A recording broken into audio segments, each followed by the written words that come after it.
We are the New York Knicks. I'm back. Back in New York. Well, it's the Knicks. New York. We are the New York Knicks. New York. For this new season we're about to enter, the Knicks taking no shorts just like winter. New York, New York. New York be about the Knicks, huh? But the best thing about New York City is K-N-I-C-K-S. Everybody say go New York, go New York, go!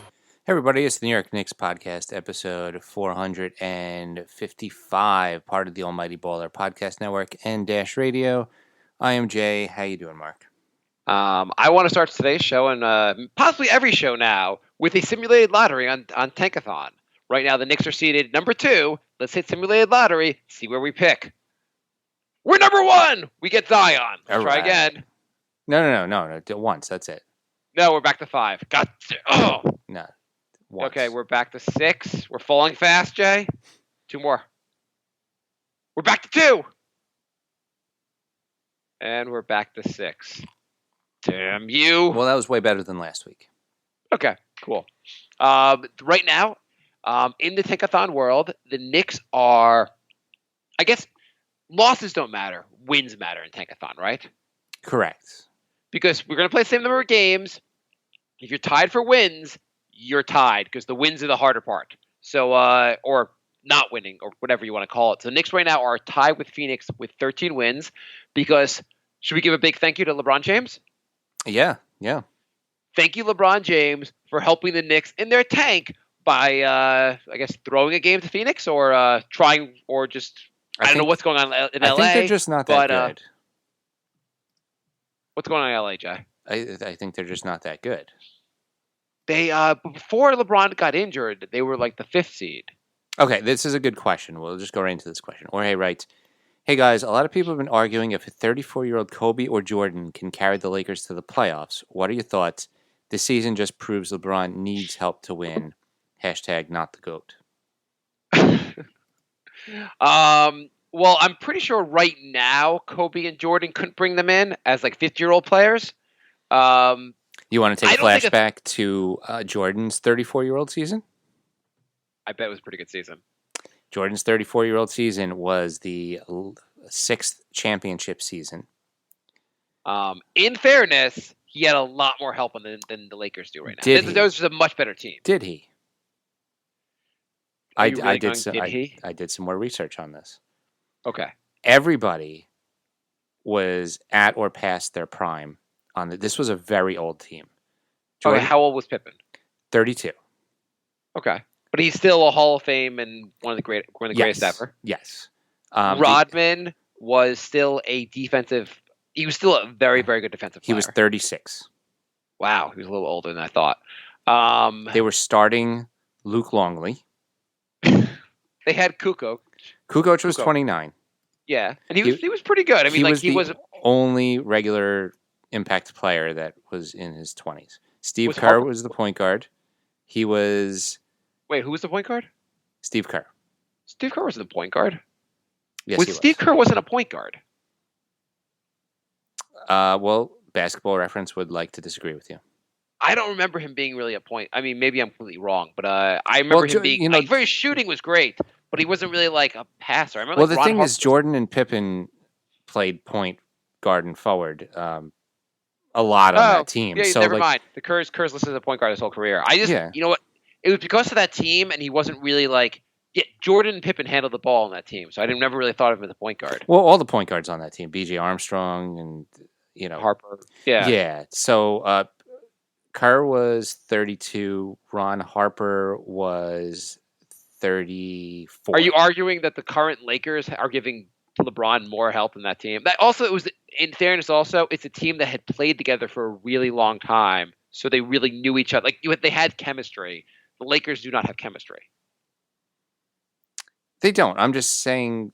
People were saying this was like a super team. It was a bunch of much older players. They'd also gone through, they were obviously a very good team. They'd won the title the year before. And so they obviously were a very good team. I'm not saying they aren't a good team. I'm just saying it wasn't this super team, this ridiculous roster. I'm also saying that 34-year-old Jordan could have say you didn't have Pippen and Well, I don't before, know. hang on. Let's just say Kobe at 34 or 32 would not bring this Laker team to the like. I don't He think might- Kobe would. I don't think Kobe would. Yeah, I don't think he was obviously a very, very good player, but I don't think he would. I don't think he would do any more than LeBron would be able to do with his team. Right. So Okay. what I was saying is that this team had 62 wins. You remove Pippen and Rodman, and you put in Kuzma and Ingram. Okay, come on. I think this team could still get 45 wins and get into the playoffs. So if the question is, would Jordan be? Well, first off, you also have LeBron. LeBron was out for an extended period of time. So the question is, if LeBron was healthy and never got injured, this team looks a lot better. LeBron's And back, he- and they lost to the Phoenix Suns. I mean, that's embarrassing. Do you think if you replace LeBron with 34-year-old Jordan that they would have lost to the Phoenix Suns? Do you think if Jordan, 34-year-old Jordan, was on this team, do you think since the game ended till now, which is probably 24 hours, would Jordan have stopped ripping his teammate apart for screwing that game up? First of all, they wouldn't have screwed it up. If they did, they would still be in an all-night meeting. Yeah, no, Jordan would just be like, "What the hell is wrong with you, Ingram? Really? This is what you're doing, Ingram?" Anyway, my opinion is that Kobe would not get this team in the playoffs. Jordan would. I think a healthy LeBron gets his team to the playoffs.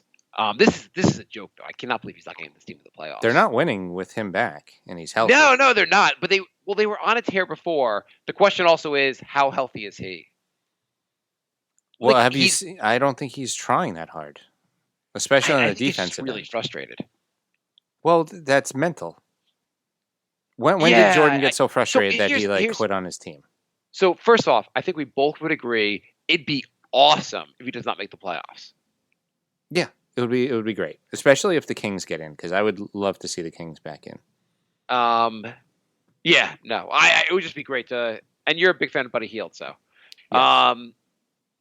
But here's a question: Does this misery LeBron's living right now? Is this negative for the Knicks in the sense of will Kevin Durant look at this? And I know for a long time I was saying Durant's not coming here. I'm getting closer to being a believer that Durant's coming here because I really want my heart broken.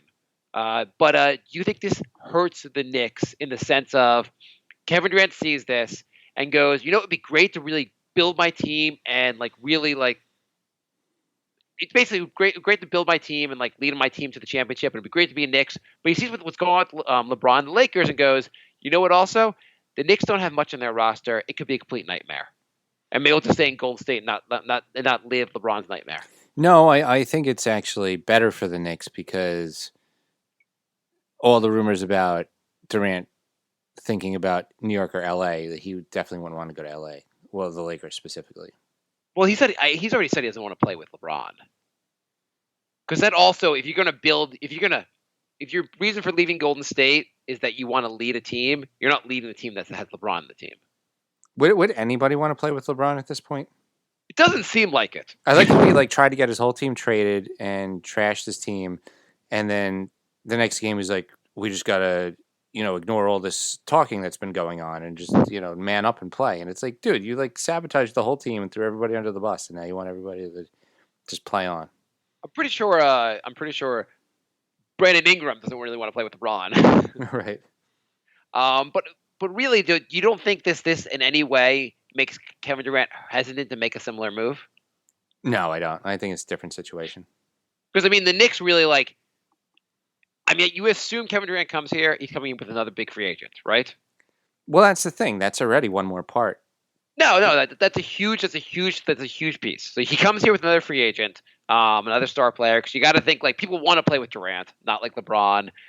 So he comes here with another star player, whether it be Kyrie, Kemba, somehow Vincent, Kawhi Leonard. He gets another big star. So we get two big stars. But then he still looks at the roster, and the roster's fairly empty. You basically have Mitchell Robinson, who looks really good.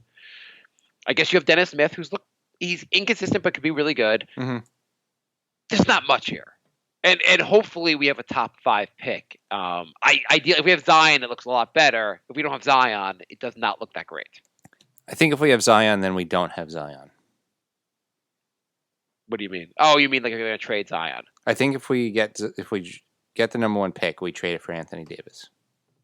Well, first, forgetting the Anthony Davis portion of it, are you fine? Let's say they can't get Anthony Davis. Are you fine with the Knicks trading Zion? If Kevin Durant and another big-time free agent are coming here, are you fine with the Knicks saying, Zion's great, but we need to win now? Depends who that win now piece is. No, just the whole possibility of just making the trade. Like, forget who they're going to get. Are you very open to them making a trade if they can get someone? I'm not very open to it. I am only open to it if it's like it's got to be a top 10 player. I would think. I mean, this is the same thing as Wiggins, though. Like the Cleveland had Wiggins and they with the number 1 pick, and they said, we got to win now, and they traded for Kevin Love, and they did get themselves a title, and they went to 3 finals.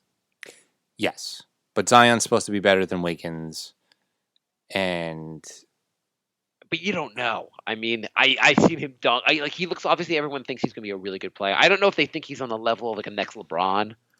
Some people do. Yeah, I've also heard some people say, like, I think Charles Barkley wasn't a big fan, which not that I put everything at, like, that not that he knows everything, but just hearing anyone, like, doubt him, maybe I don't know. The Knicks are probably not going to get the 1 pick, but we can dream, can't we? Yeah, we can dream. That'll be good problems to have. Not to close up and I don't want to talk too much about LeBron, but just, if you're the Lakers, how do you fix this?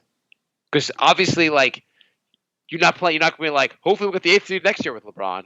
And by the way, LeBron also, in fairness to how he's falling off, he still has insane numbers. He does, but he's almost not even trying on defense now. I mean, yeah, he's not trying on defense as much. And in fairness to LeBron, he has logged an insane amount of minutes. He has. Like, up to like a 34-year-old LeBron has probably logged, I think, probably the level like where LeBron is at like 36. Or like a little bit older. I don't know what, not that LeBron, I mean with Jordan. Like, he's logged an insane amount of minutes that it has to start wearing on him at some point.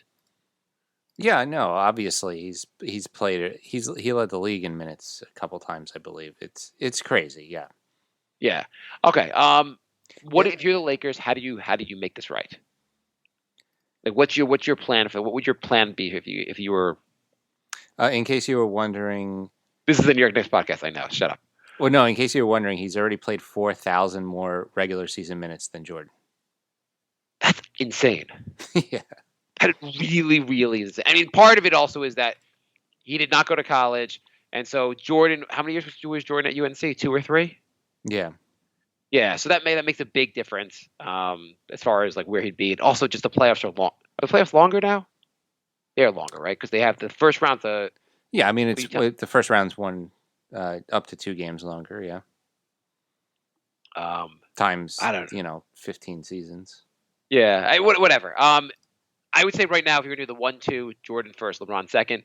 LeBron's a great player, but... and he's played 3,000 more playoff minutes. Yeah, it is a lot of minutes. I'm just saying, like, at some point, like, he's not going to be, like, a 31-year-old LeBron might be getting this team to the playoffs. 34-year-old, a lot has worn on him at this point. Yeah. But what do you do with this team? So you're saying we this year the offseason comes, Lakers don't make the playoffs, and they're like, we got to make major changes. The point of getting LeBron here is to go to the finals or win the title. So what do we do? You pray that New Orleans isn't blown away by the Celtics offer, and you can make the same deal for Anthony Davis. I feel like I trade everyone. Yeah, if you can't get Anthony Davis, who else is coming here? Maybe you throw like you do what you can. Bradley Beal. I don't know. You think Kyrie's coming back? I hope so, because that means he's not on the Knicks. I think the rumors they've kind of renewed their relationship. Like I can see Kyrie coming. It's not out of the realm of possibility having Kyrie come here. You add Kyrie, and then I would trade Ingram. I would trade Ball. I would trade the young guys and get some veterans who are pretty good. That's what you got to do. Yeah, I maybe if you don't get Kyrie, maybe try to convince Kemba to come here, or Jimmy Butler, I guess. Yeah. All right, back to the Knicks. Okay, back to the Knicks. The Knicks had won 3 out of 4 in a row. By the way, just one more thing. Forget the Lakers. Last week we tried to do a cleanse. We tried to make ourselves feel better by looking at the Wizards. Mm-hmm. I'd like now to make ourselves feel a little better by looking at the Phoenix Suns. Okay. Just if you look at this roster, they have number 1 pick in Ayton. They have Bender. Sorry, not Bender. Who's their point guard? Do they have a point guard? Who's supposed to be their point guard? Who's their big young player? Booker, not Bender. It's amazing how many. I mean, they've been in recent history. They've been to the playoffs like about a decade ago, so it's not like you can't feel that bad for them. And they've had some decent years, but it is amazing how bad the Phoenix Suns are right now, with how many high draft picks they've had recently. And when you look at the roster, they don't have a ton on there. No, and they've kind of really screwed up some draft picks. Like if you look at Ayton. Ayton's been a very good player so far, and he's been solid. But you passed on Doncic, who probably would have been a game changer for you. Yeah, absolutely. Last year, you drafted Josh Jackson with the number 4 pick. Yeah, he's been not very good so far. Well, I also don't get they traded for Oubre, who plays the same position as Jackson, Bridges, and Warren. Yeah, because they don't like the players they're drafting. I mean, they've already kind of given up on these players. Warren's one of their better players. To give up on these players. But like they drafted Josh Jackson with a number 4 pick, and who else could you gotten? The number 5 pick was De'Aaron Fox. Oh God, that seems like it would be a much better pick. Then in 2016, their number 4 pick was Dragon Bender, who's been terrible. I think it's Dragon, but I like it. I mean, you call him who cares? Dragon. I don't need to learn a name of a player that's going to be in China in 2 years. So with the number 4 pick, they drafted just bust after bust. Yeah, like this is like a nightmare. She drafted a Bender. The next pick was Chris Dunn. Not a big deal. You missed on him. But the next pick was Buddy Hield, who looks pretty darn good. The next pick was Jamal Murray, who looks pretty darn good. Yeah, that was a bad draft. That was a bad draft. And then you look back. Let's go the year before that, 2015. Devin Booker was not a bad pick. Totally give him that. I guess they drafted T.J. Warren with the 14th pick the year before. But 2013, they drafted Alex Len with the 5th pick. Alex Len, who's terrible. Mm-hmm. He's on the I think he's on the Hawks now, but with the 5th pick they draft him. That was a pretty bad draft, also in fairness. Like that's Oladipo, and there's not much else in that draft. Let me see who else they could have gotten in that draft. But you draft you draft Len at 5. 6 was I guess Nerlens Noel. This draft wasn't good. I guess you could have got Caldwell Pope. Or CJ McCollum who came 10th. But either way, it's just they've had high pick after high pick after high pick and whiffed so many times. Yeah, it's bad. So I mean, the moral of the story is and that they were also the team that had they had 3 point guards. They had they had Eric Bledsoe. They had Goran who's Dragic. the guy in Miami? Goran Dragic. They had Goran Dragic, and they had who was the third guy they had? Isaiah Thomas. Was it Isaiah Thomas? And they had 3 point guards who looked pretty good. Ended up with none of them. They got like nothing to show for them. I think they traded one of them for Brandon Knight and then got rid of Brandon Knight. And Brandon Knight turned out to be pretty bad also. Yeah. Well, he had major injuries though. Yeah. So anyway, and they still trying to make. They still don't have a point guard. Yeah, things could be a lot worse. I mean, like look at their future. Do you think their future is much better than the Knicks? I mean, granted, we're both tied for basically the worst record in the NBA, but I think the Knicks are a little better at this than the Phoenix Suns. Phoenix Suns are not turning this around as fast as the Knicks. No, can you imagine having 3 really good starting point guards and ending up with none of them? I mean, that sounds like something the Knicks would do, except for the Knicks would never have 3 really good starting The Knicks never guards. have one good starting point guard. Yeah. Like, I would lose my mind if we had Goran Dragic in his prime. Yeah. But you can imagine also how much the Knicks fans would lose their mind if you had all these top 5 picks and just kept whiffing on the top 5 picks. I could see that because we have top 10 picks and we're whiffing on those. Also, a question to you. Is the debate over? Would you rather have Dennis Smith or Frank Ntilikina in the draft? Yeah, that's looking like. Well, now we get to compare every day. Yeah. No, they are. Well, no, we don't actually because Ntilikina doesn't seem to play. By the way, also just to make you feel if you're a Phoenix Suns fan, and I know there aren't any Phoenix Suns fans listening to our show or in existence. And they actually, Phoenix Suns had a really good run in the last decade. But in 2014, with the 27th pick, they drafted Bogdan Bogdanovic, who is actually really good, just doesn't play for your team. So they don't always whiff on draft picks. They don't always, yeah. So sometimes they nail the draft pick and get rid of that guy. Okay, let's talk about the Knicks. Sorry, this is a sidetrack. Knicks have won 3 of the last 6 games. 3 of the last 6. It was 3 out of 4, and they're back to their losing ways now. Oh my God! They had a dramatic loss in Cleveland that really scared the crap out of me because it was one of the whole year the Knicks have been playing games. Even when they win games, they're like either the game's tied or they're down by some points the entire game. There have been very few games where the Knicks have just been from start to finish been up. And this Cleveland game, the Knicks were just up the whole game and up by like 14 in the fourth quarter. And I got so sick of the game, I just turned it off, went to sleep, and woke up to find out the Knicks pulled off the tank. I had the same exact thing. I messaged you when they were up by 9 with like 7 minutes left, and I was so mad. And then I woke up and they had lost by 7. Yeah, I was just like, I even went to bed and I was like, God, they're just going to screw this whole thing up. They're going to start winning all these games and it's just going to suck. I'm glad they're back to tanking. I didn't realize Frank Ntilikina has been out for 14 straight games. It's been a while. I don't know what's his injury? I don't even know. I thought it was a strained groin or something. I just didn't think it was something that, like, the way the Knicks described it at first, it sounded very minor, like he missed a game or two. Well, that's what happened to LeBron. He had a strained groin and it sounded minor, and he missed the month. Yeah, okay, that's fair. I mean, it obviously it's also degrees of injury. Either way, obviously it's enough. Like, obviously I don't think he's faking it, but like it just sucks that like Ntilikina finally would have a chance to play, and he whiffs on that. Basically, gets injured. I mean, it's unfortunate. It's unfortunate. It's not like he did it on purpose, but like it sucks that he can't play.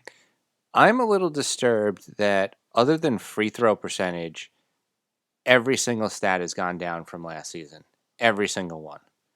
And I'm kind of shocked that free throw percentage is not down. And he's only playing a half a minute less a game than. Oh, I thought you meant for the entire Knicks team. You just meant Ntilikina. Yeah. Oh, I thought like he hasn't been that good. Like there's no like even the most ardent Frank defender can't pretend this is a successful season. No, it's been bad. He hasn't even looked like a crazy defender this season. No, this is a worse season than his rookie year. Rookie year, you had more hope. This year, he took a step backwards, if anything. Like his defense, you're right. His defense is not quite as good. Offense, he has like 1 or 2 bursts of energy during games, and then goes to like, guys, I'll be in the corner. Don't look for me. His shooting's been really bad. 29% from 3, 34% from the field. That's really bad. That's like almost unplayable bad. He's also been like one of those point guards. It's not like he's setting everyone up. Like not like his assist numbers are all that great. No. There every once in a while he'll have some good plays, but he has a lot of plays where basically he just disappears. Like he'll just hand the ball off to, I guess it was like Cantor or someone else. Someone was obviously not on the team anymore, but he'll hand it off to basically someone at the top of the key and just say, "I'm done being point guard." Like Dennis Smith, at least if he hands the ball off to someone at the top of the key, he's ready to take the ball right back. Like he's ready. He wants to run the offense. Moutier wants to run the offense. Ntilikina is like, I'm on the fence about running the offense. You shouldn't have to be reminded this often that you need to run the offense. Yeah. And also watching Dennis Smith, I'm just like, he's a much better, like he's just much farther along than Ntilikina. What do you think happens to Ntilikina going forward? Like, I would like to see him next to Dennis Smith. I'd like to see him play. He's gonna come back. He's gonna probably take some of Dodson's minutes and some of Jenkins' minutes, or maybe all of Jenkins' minutes. By the way, what happened to? I know he's in the G League now. I guess back to the G League, but the guy looked pretty good. What's his name from the old Celtics player? Allen. Oh, Kadeem Allen? Yeah, well, he was on the Celtics had him for a little while and they got rid of him. That's why I associated him. But Kadeem Allen looked pretty good. I don't know why the Knicks. I know he's also like he has a limited amount of time because he's a two-way player. But I'd hoping to see. I guess Moutier kind of took his time, took his minutes. Yeah. Moutier's. Yeah. I don't know. I would kind of rather see Kadeem Allen play than Moutier. I'm having a hard time getting excited about Moutier. I think everyone's having a hard time getting excited about Moutier, especially if they saw Dennis Smith. They're like, though Moutier has not looked bad since he came back. Like he's had some pretty. His shooting at least has been pretty good. Yeah, but that usually never lasts more than a couple of games. He still doesn't get a ton of assists. I don't know. Like Moutier is the only way you re-sign Moutier is if you strike out on free agents, and you're like, well, let's give out a bunch of one-year deals. Dennis Smith hasn't looked good this week either. No, I mean he's very inconsistent. He looked sometimes really bad today against the Clippers. His shooting is not that great. No, I mean it's still better than Ntilikina, but his shot is like sometimes it's just off. I'd like to see him drive more to the basket. Like he does it, but I feel like he could do it even more. Yeah, become a player like your shooting's not there. He could score. I feel like he could score a lot more at the basket. I don't know. Because he's insanely athletic. You know what I think everyone in the Knicks should do? No one shoots the ball anymore. Your entire offense is just lob the ball to Mitchell Robinson. Yeah, Mitchell Robinson is definitely the one bright spot on this season. Alan asked what we thought of the nickname the Blockness Monster. I like that. It's not bad. I like it. Yeah, I think it's a pretty good one. I'm trying to think of what else would be a good one for him. Yeah, I was trying to think of one, but I think that's really good. I mean, Mitchell Blockenstein, make him Jewish. So we're talking about. I also feel like Block Rob would sound too racist because you'd say it too fast. So really, Robinson, are you excited about anybody else on this roster? I mean, I said I don't think I want to develop Dennis Smith. I think he looks better than I expected. I actually have a friend who's a Dallas fan and who, at the time of the trade, he was not as big into like he wasn't as excited getting Porzingis. He said Dennis Smith looks pretty good. We gave up a big asset there, and it's a big. And at least his take was the Knicks are taking a big chance with Porzingis because of the injury. There's a good chance he will not be nearly as good. Okay, but so. And I actually had to say, at first I was like, I thought you was crazy, but now reevaluating, like I still think you're at Dallas. You do that trade 100 times out of 100 times. But Dennis Smith does look like and I don't think Dennis Smith also fit that well with Doncic, but he looks a lot better than I expected. So I want to develop him. I'm not excited about him, but I want to develop him. I think he looks pretty good. Mitchell Robinson, I think he will be a top 5 center in the league. I think he might. So this is a fitting question. Jorge writes, "Hey guys, I'm a huge Carmelo fan. If he was on the team, what would his power ranking be?" So this is 2019 Carmelo on this horrible Knicks team. Okay, I was wondering if he meant like in his prime Melo. The current Melo, which cannot get a job in the NBA. Well, okay, he would be behind Robinson. Oh, yes. Okay, let's just say who he's behind. He's behind Robinson. He is behind... Is he number 2? He's probably behind Dennis Smith. He's behind Dennis Smith. The thing is, like even Trier does kind of what Melo would be trying to do, but might be doing it better than Melo at this point. Right. I might put him behind Trier. I might put him behind Vonleh. Yeah. Knox has been so bad that Knox I wouldn't feel comfortable about putting him behind Knox. I would kind of say Knox and Melo could share the same position right now in the rank. So I'd probably put him behind Dodson. I put him behind Dotson. So maybe 5th? Yeah, maybe 5th. I mean, this roster's just big. Wait, are we going to put Henry Ellison in front of him? I mean, he had a couple good games, but I wouldn't go that far yet. Do you think Ellison was playing and Cornette's just like, son of, you took my job? Yeah. They took our jobs. Yeah. I guess so. That sounds reasonable. Fifth, maybe. I mean, that's pretty bad. It's almost unbelievable Melo can't get a job. No team wants Melo. That is pretty crazy. Because it's not like you would think he'd add something to some team that's trying to make it in the playoffs. Like you're surprised LeBron wouldn't even take him. Well, give it another 10 games. I LeBron don't looks think, like he's I think you're about to past snap. the point of. Are you past the point of where a player could be added to the roster and be in the playoffs? I don't think so. I think if he's waived before March 1st, he can join the playoffs. Oh, okay. There's rumors Bogut might come back and the Warriors might take him again. Really? Yeah. What happened to Bogut? He kept getting injured, so he decided to just play overseas where it's less minutes and less games. And Oh. I mean, if your body can't handle an NBA schedule, it's a smart move. I mean, that's also a point in the favor of having traded Porzingis, who basically got injured every year. So, yeah, a lot of these big guys just cannot the wear of the NBA is too much. Yeah, it's a grueling schedule. That was a good question, though. Yeah. So this week we were recording last week when they beat the Spurs, which was actually a pretty good game. Mm-hmm. The Magic game actually was a really good game, even though the Knicks won, which is a weird thing weird way to put it. But did you watch the Magic game? I thought that was it was just a fun game to have watched. Yeah, it's a lot of young guys trying hard, and it was fairly close, so it was kind of exciting. Yeah, no, I was just I liked how the Knicks pulled it off.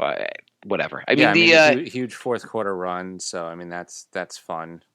And you had guys like basically Henry Ellison having a huge game, and you're like, oh, I didn't know this guy was still in the NBA, like that kind of thing. And Jenkins played well, and the whole bench. Basically, the starters sucked, and the bench was so good that basically they won the game. Yeah, exactly. There was not one starter who scored in double digits. So Mitchell Robinson. From 1 to 10, how excited are you? I'm about a 9 right now.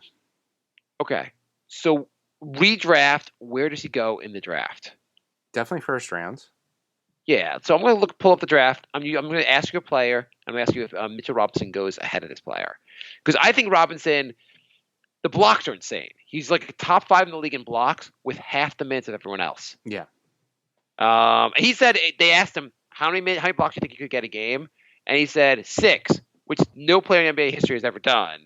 And in fairness, they didn't start counting blocks till in the 70s. Yeah, I mean, I'm pretty sure Chamberlain and Reed would have had something to say about that. Actually, Kareem's first 3 seasons, I don't think they counted it. Yeah, the whatchamacallit, the guy on the Mark Eaton, didn't he set the record with 5 blocks a game? Yeah, which is pretty insane. Mm-hmm. But anyway, they asked him. He said 6 blocks a game, and you know what he did that night? Got 6 blocks. Yep, in 33 minutes. So crazy. But anyway, so Ayton goes first. You take Ayton or you take Mitchell Robinson? Ooh.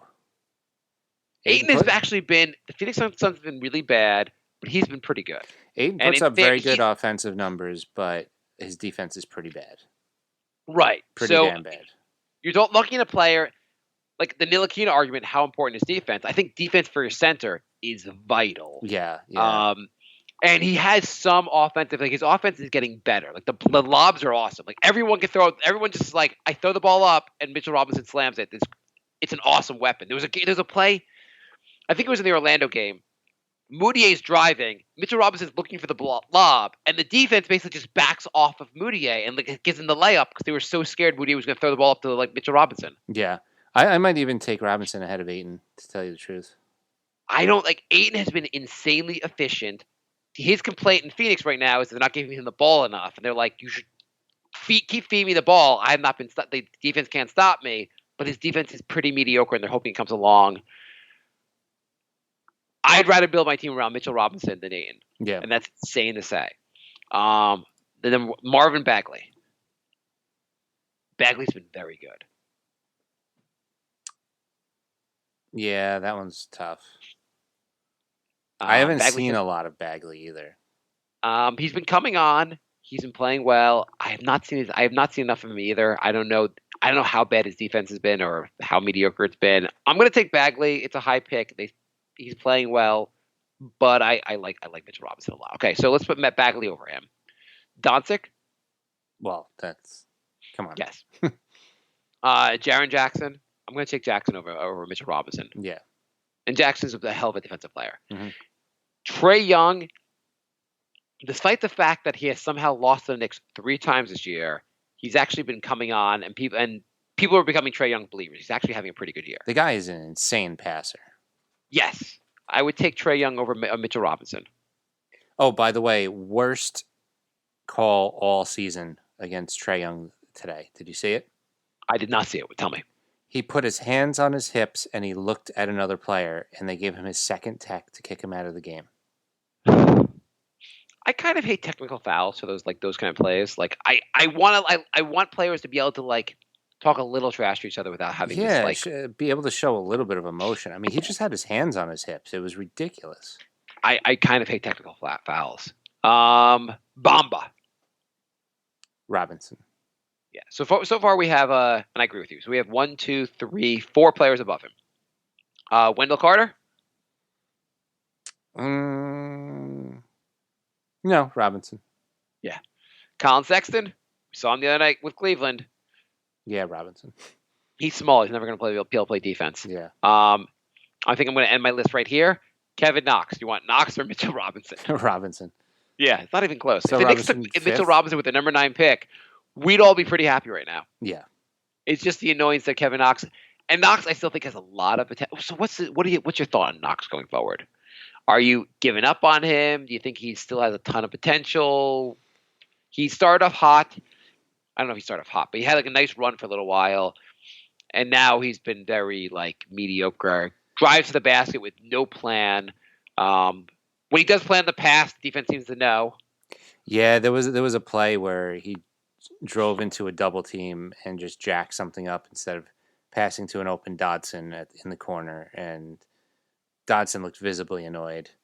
Yeah, I saw that play. There was a play the other night where the ball was just fed, like he was posting up. They fed the ball to him. The defense they double teamed him immediately. He tried to pass out and he basically just turned the ball over immediately. And there's just so many plays where he drives to the basket where it just looks like he has I'm going to figure it out after I jump. So let's say I have not given up on him, but I would change ton of potential to some potential.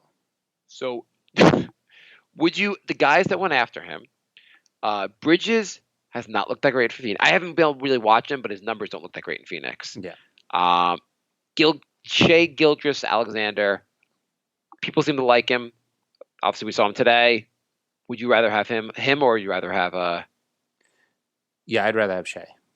Yeah, I would agree with that. But I still think Knox has the potential. I can't comment on the rest of the guys. Miles Bridges or Jerome Rob. I don't know. We don't get to watch a lot of these guys a lot. Yeah, I mean, obviously we'll see what happens, but all the worries about Knox at draft time are pretty much kind of dead on. Yeah. Who would have thought? Yeah. But anyway, what else do you want to talk about, Jay? Let's take a quick break, and then we will go to some questions. That sounds like a good idea. Okay. And we are back. Oh, by the way, Jay does a website. Jay Loves Music. It is Jay. Basically, it's a website Jay has devoted to Jaden Smith. It's all Jaden Smith music. Jay is in love with Jaden Smith. And it's just it starts out with a big soliloquy. Jay has sent out to Jaden Smith, and hopefully Jaden Smith will one day respond. Okay. That's a weird promo for this. Is that not accurate, Jay? I don't think one word of that was accurate. Okay. Just anyway, we're going to leave it as that.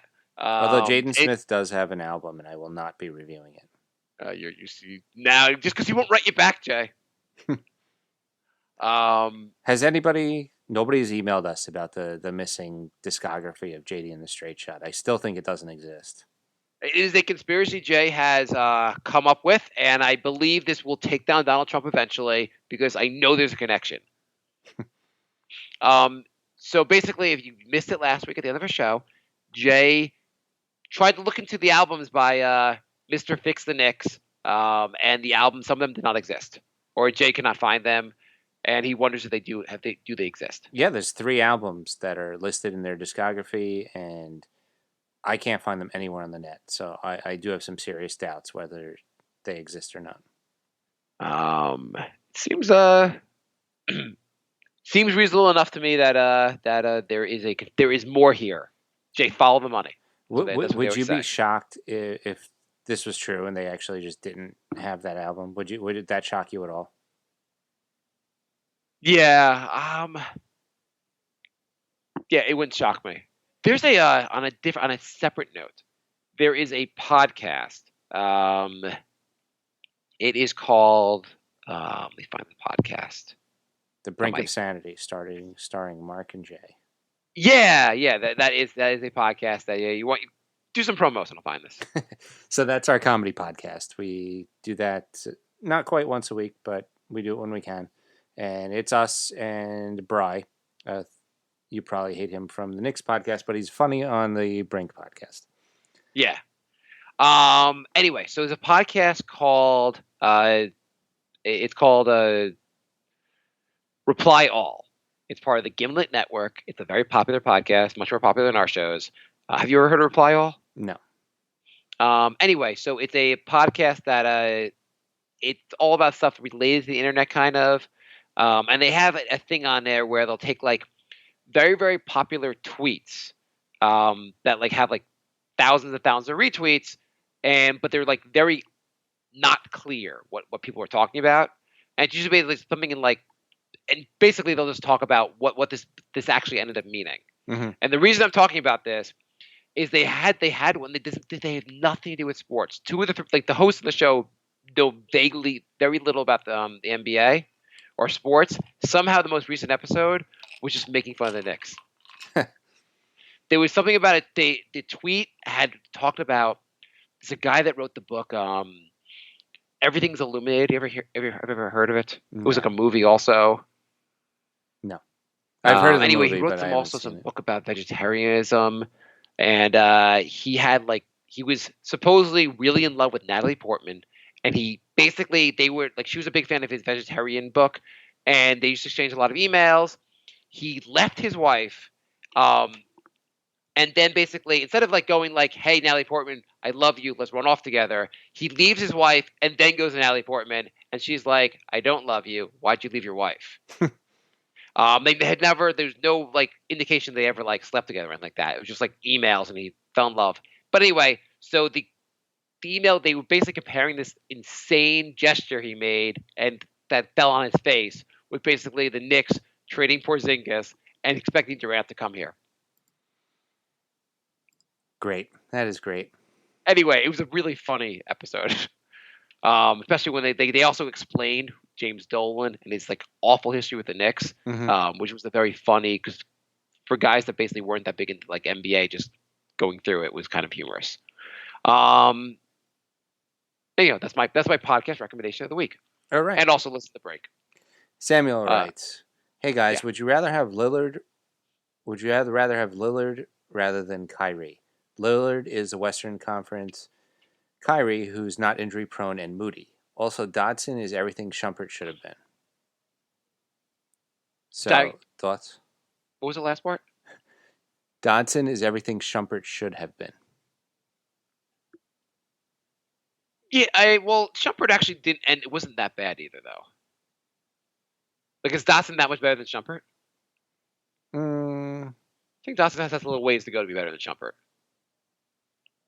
Yeah, I mean, I want to see Dodson continue to play at a high level for an extended period of time. Right now, he looks better, but Dodson also has a habit of disappearing. So does Dodson. I said Dodson. Yeah, no, Dodson's a habit because Shumpert had a habit of disappearing. Yeah. They're similar. But I guess I would take Lillard. What the hell's going on in Boston? I'd much rather have Lillard. Well, I think that's a great question to ask. If you say I want Kyrie, Boston looks like garbage right now. Yeah, you're like, hey, it'd be great to get Kyrie here with a worse roster than Boston and see how that goes. Yeah, I mean, Boston has a pretty stacked roster, or so we thought, and they can't do crap in the East. They're the 5th seed right now. It looks like they're locked into 5th, but that's not great considering their roster. If it was 1 year ago, or like just anytime last year, and I said, after Popovich, who's the best coach in the NBA? Who would you say? Brad Stevens? What's going on, Brad? Like, what the hell? I don't know. It seems like everybody got worse. Hey, Brad, you know what? You got this team so close to the finals. We're going to give you back 2 All-Stars. You're going to Kyrie and Gordon Hayward. I'm sure you're an amazing coach. Make that work. Can I tell you how glad I am I traded Gordon Hayward in my fantasy league? How's your fantasy league going, by the way, Jay? You're not in the playoffs, are you? I am in 11th right now. Out of 11 teams. But I think I'm going to be tied for 8th after this week, and there's 1 week left. So it's coming right down to the wire. You're never going to the playoffs. And so basically, we had made a bet about Denver Nuggets versus the Jazz. Best record. And I probably owe you a burger for that. But I'm pretty sure you're going to owe me a burger for not making the playoffs. Well, tiebreaker, I said Denver Nuggets are going to finish top 4 in the West. Oh, is that your tiebreaker? Because that actually would be a pretty good tiebreaker on your end. Well, that was also a bet we made. Oh, okay. I probably owe you more burgers. But I'm glad that you're not going to make the playoffs. No offense. If I make the playoffs, you might owe me 3. That'd be a lot of burgers. Yeah, so getting back to, I would love Lillard. It would be great to have him over Kyrie. It would cost too much, and we'd have to wait 2 years to get him. Portland would never trade him. Portland's well, maybe they would. Who knows? Because like now in the NBA, you just like mid-contract, you're like, I got a year and a half to go. I'm going to announce I don't want to play for you anymore. What the hell? Anthony Davis' situation is insane. Yeah. I have a year and a half to go on my contract. I don't want to play in the NBA anymore. I don't want to play for your team anymore. Trade me. You're not going to trade me? Now I'm on this weird minutes restriction, and I barely play in the NBA now. Yeah. Also, the Pelicans don't get an offer they like. They can wait till the trade deadline next year. Yeah. He's basically going to be out of the NBA. I know he's playing like 20 minutes a night, but it's like a joke. And that locker room must be great. Hey guys, great win tonight. I hate you, Anthony. I hope you die. Okay, cool. That's gotta be the worst locker room. Yeah, that's so awkward. Can they? Why? You know what the NBA should do? This is a move the NBA should make this offseason. Take the Pelicans, put them in Seattle, and convince Anthony Davis to stay. That's not a bad move. That would be an ideal move. New Orleans could care less about the franchise. Seattle would be like beating off to get them. And if they go to Seattle, it's a huge market. Maybe Anthony Davis is like, the smart thing to do now is to stay. Yeah. But anyway, Kyrie, who's the guy you want to pair with to Kevin Durant? Let's just assume Kevin Durant's coming here because it's nice to buy a lottery ticket and pretend you're going to win. So who do you want coming here with him? You got to give max money to a second player. I know, max money, huh? You got to give max money. No way. Kevin Durant's not going to come here and go, let's try to spend this money economically. Kawhi Leonard. You think Kawhi would come here? He already bought a place in LA. Like a giant mansion. Yeah, he also has $100 million, so he can buy another giant mansion. So you can buy a penthouse at Central Park. Yeah. He could afford at least a 2-bedroom apartment. Do you think there's a chance he stays in Toronto? There's a chance. I mean, I think the guy is so hard to read. Nobody knows what's going through his head. He does seem like a player that's totally fine with not being the main, but I don't need to be the face of the franchise. If anything, I'd probably rather not be the face of the franchise. I mean, they're the number 2 seed. They're really good, yeah. And Milwaukee, by the way, is shockingly good this year. Yeah. But if he leaves Toronto, my guess is he goes to play with LeBron. I don't know. You don't think so? If you're looking at that situation, is that something you want? When you rather go to the Clippers? I don't know. The Clippers, I mean, like, at least LeBron, it depends on what he thinks. Like, he goes with LeBron, they have a solid shot of going to the finals. I don't know. Next year, you got a 35-year-old LeBron. What the hell does the Clippers have? Cap space for him and Durant? They don't have cap space for 2 guys. They don't? I thought they did. Do they? I thought they did. Don't tell me the Clippers don't have cap space for two. Only the Knicks are allowed to do that. I think they might have to murder Gallinari to get that second spot, but still. Yeah. So you have, I think it's one spot. Okay, so if you don't get, let's say you don't get Kyrie, Kawhi. Who's next? You're going to take Kemba, which is a lot of money to get Kemba. Isn't Klay Thompson a free agent? Hey, Golden State, can we have your roster? I guess we can talk about this later, but trying to find the Clippers. Clippers, I'm almost positive only have one max spot. Well, anyway, I would try and. I don't know. You don't have to spend it on a max salary spot. That's the thing. Yeah, you do. If Kevin Durant's coming here, he says, "I want another star." You say, "Sure." Someone's getting a max salary. If you don't have to spend two max players if Kevin Durant does not come here, but if Kevin Durant comes here, it's part of your plan. This whole max thing is stupid. So it looks like the Clippers have $50 million, $49 million in payroll committed. The payroll's $100 million, basically, right? Yeah.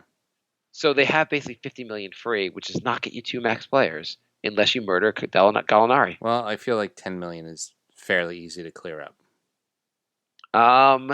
Lou Williams is getting 8. That's probably a pretty easy contract to move. Yeah. So you do that, and you could get 2. And Harrell is $6 million. That's $14 million right there. You're right. They can get 2 guys. Son of a. Well, but if you look at that roster, though, there's not a lot on that roster. If let's say you move Lou Williams and Harrell, are they in that much better situated than the Knicks? Like you got Shea Gilgeous, you got Gallinari, we got Mitchell Robinson. Come here. We got a top 5 pick. You got a pointless appearance in the playoffs. Yeah, I guess the selling point is you're in the East. Yeah, you're also going to play in LA, basically in LeBron's shadow. Yeah. I mean, come to the East. You really think Milwaukee's for real? Come on. All right, Facebook questions? Yeah. We only got a few. Bobby writes, I really like a lot of the debate about our infinite list of guards, especially Frank stems from. I really think a lot of the debate about our infinite list of guards, and especially Frank, stems from a basic difference in basketball philosophy. I like my one guards to be facilitators and defenders first and foremost. I mean, before I even get through this, Jay, do you think your guard should be? What do you want out of your point guard? I think we both agree on facilitator, right? Yeah. So the question is defense or offense more important from there? Would you rather the guy be able to score or would you rather defend? Which is a more important trait for the number 2 trait for the point guard? I think it depends what the rest of the roster is, really. I mean, I would probably. Let's say you're the Knicks, you have nothing else on your roster. I would probably rather scoring. Yeah. And obviously you want a guy to also be able to do all 3. And Ntilikina doesn't seem like he can really facilitate either. But to me, this position has to be the ultimate team player.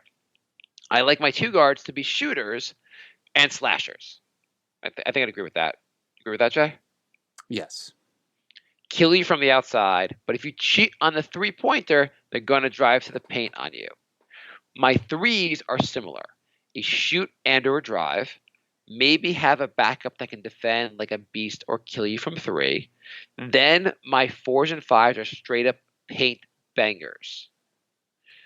Do not come into the paint expecting free meals in their house or you will pay. This is why I like point guard like Frank.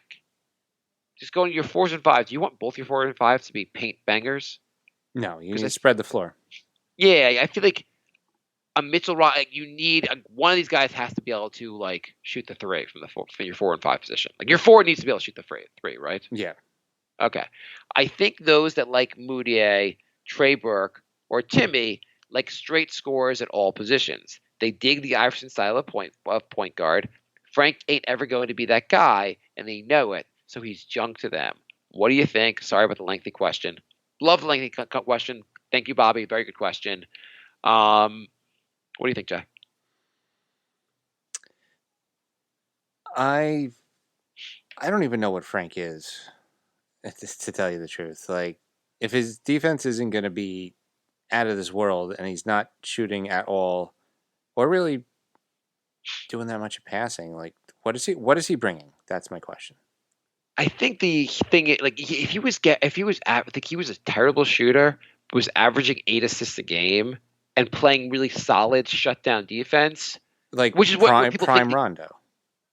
Yeah, that's what people think he can get to. Fine, if he could do that, that's great.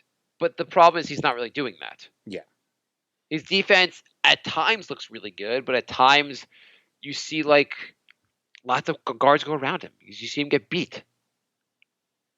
It's not like it's not the fact that he's not doing it now. It's the fact that it looks like we don't even see the potential to get there anytime soon, or at all. I'm not anywhere near. So as far as, well, I'll ask you this in a second, but I think Frank, I still want to develop him. I do not want to move him prior to the next 2 years. I want to see what happens with him, but I'm less excited than I should be.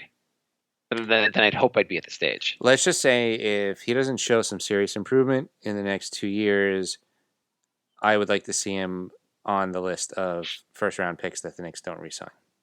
Yeah, I mean that's not crazy. Yeah, his passing hasn't been great. Like there's a lot of passes, like just the passes are just telegraphed or just like like not creative. Like I'm just gonna like give it and then I'm gonna leave. Yeah, I mean that being said, I do feel like if you have a guy in a rookie contract, unless he's really, really has no potential of getting better, you at least keep him through the rookie contract to see what happens. Yeah, of course. It's just you don't want a D'Angelo Russell situation. Yes, you do not. Moutier hasn't been. I don't think Moutier is all that great. He's very inconsistent, but Moutier has been better than Ntilikina, I would say. Mm-hmm. Despite his complete lack of defense. Trey Burke had been garbage, and I'm glad he's gone. And Timmy, I defended Timmy so much. We put him at the top of our power rankings. I'm very happy he's gone. Agreed. Yeah. Yeah. Oh, here's my question to you. Take all the Knicks and the rookie contracts, rank them right now from most excited to least excited about. Okay. So this is basically Mitchell Robinson, Knox, Trier, Dotson, and Frank. Those are the only guys on rookie contracts. I guess it's Dennis Smith. Dennis Smith is on a rookie contract. Yeah. Robinson, okay, Smith. Yeah.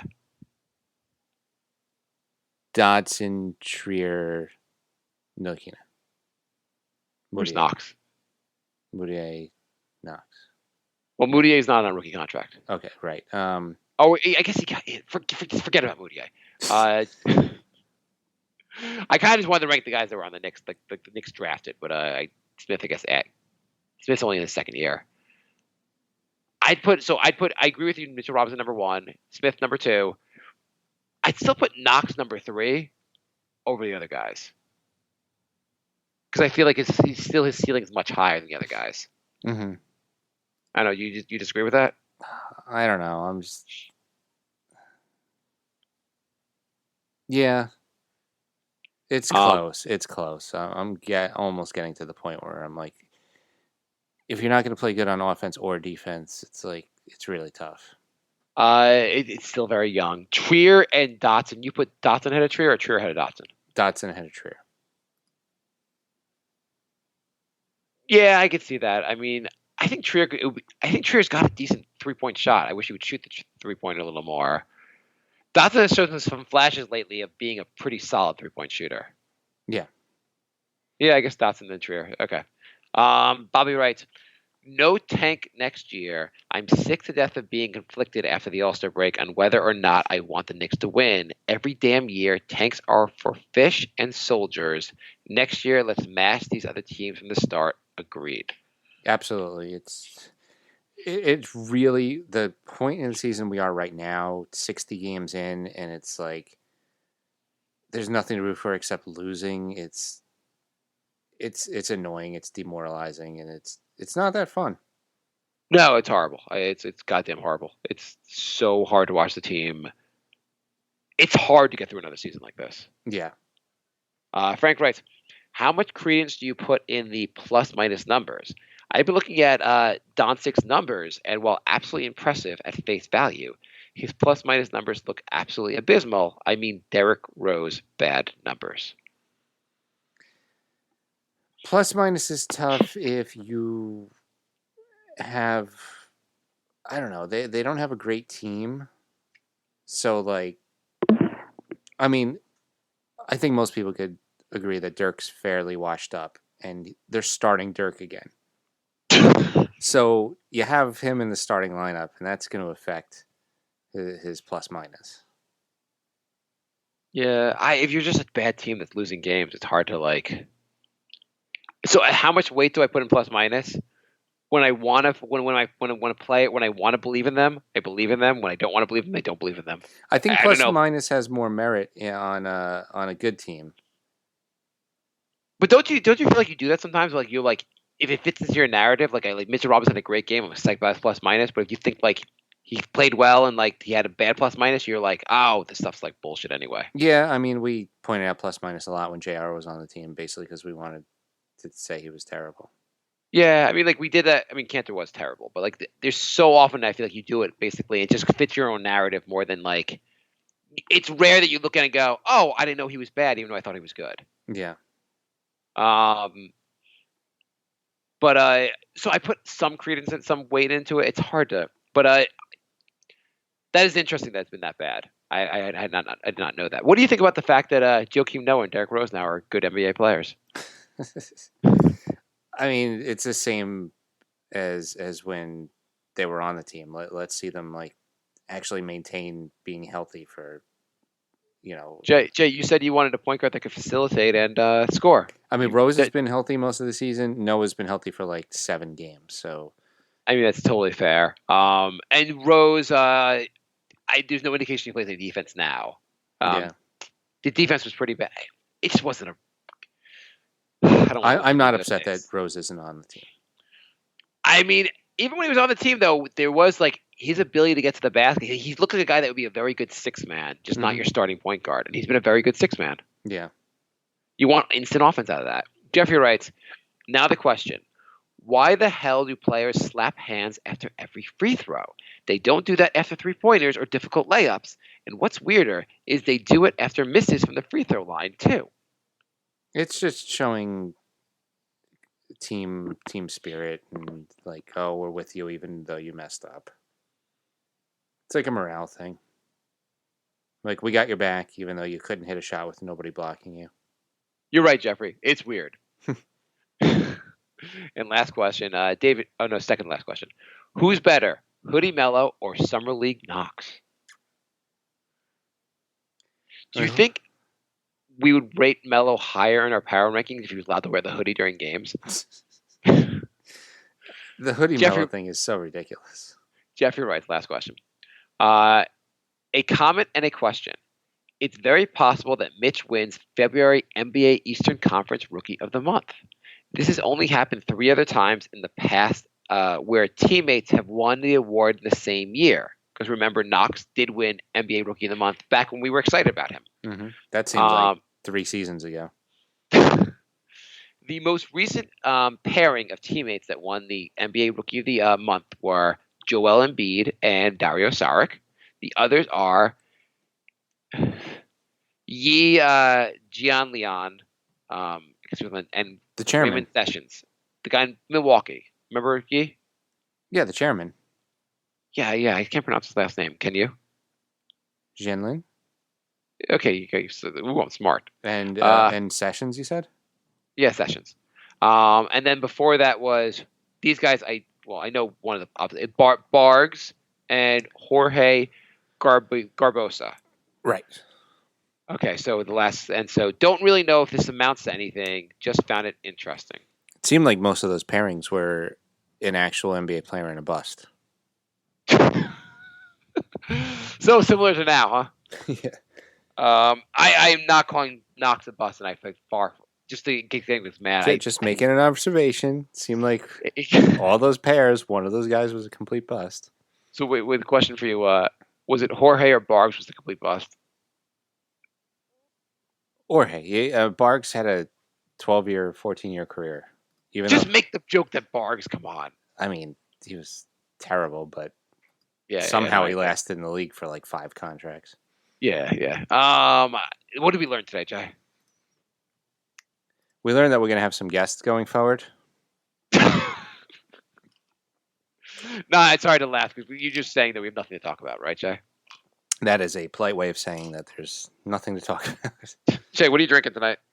I am drinking some 15-year Glenfiddich. Sounds pretty good. It's good. It's yummy. Jay's like, if we do the show goes on any longer, I'll down a second one of this and get real angry. I mean, this is what the show does to me. I have to drink to get through it now. Yeah. We learned. By the way, the Knicks were going into not last night's game, but the Cleveland game. They were like a top 10 defense in the NBA for the month of February. I mean, they're not anymore, but they were.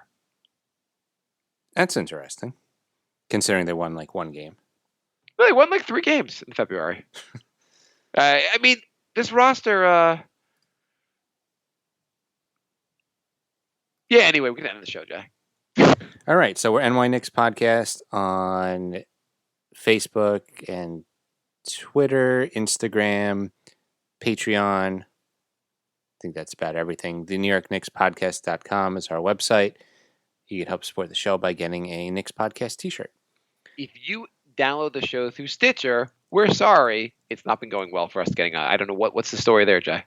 Working on getting that one fixed. If there's any sort, well, people aren't going to be listening to this, so. Well, if you're not getting the show, let us know. Yeah. I don't know. Okay, if you're getting the show now and all of a sudden it stops working, if we go more than 2 weeks without a show, email us because sometimes things happen and the show stops updating on a certain website and we don't know. So let us know and we will fix it. Yes. We are part of a very, very, very on-the-ball network. Yes. Okay. All right, so we will be back next week. And Yes. Thanks for listening. Goodbye, everybody. My